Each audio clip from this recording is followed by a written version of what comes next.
Coconut کا oil جو ہوتا ہے یہ 100 گرام اور کسٹر آئل یہ بھی 100 گرام. آخری جو تین چیزیں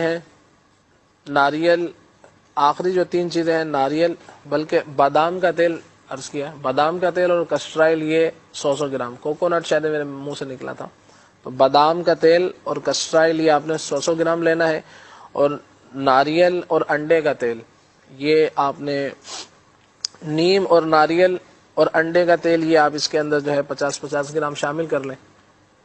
تو دوبارہ میں عرض کر دیتا ہوں، بادام اور کسٹر آئل یہ 100 گرام، نیم کا اور ناریل کا یعنی کوکونٹ کا آئل یہ آپ اس کے اندر ملا لیں 50 گرام.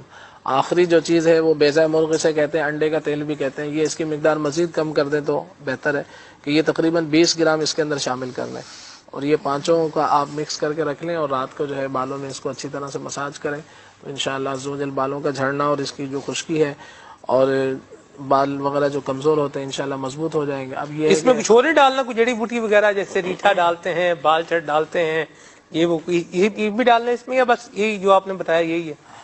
ایک تو یہ ہے، اور اس کے علاوہ بھی جیسے اگر آپ چاہتے ہیں تو وہ تو بنا کے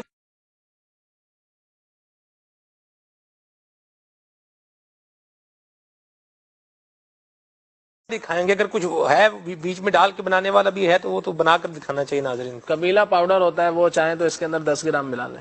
صحیح، کمیلا پاؤڈر وہ 10-12 گرام اس کے اندر شامل کر لیں تو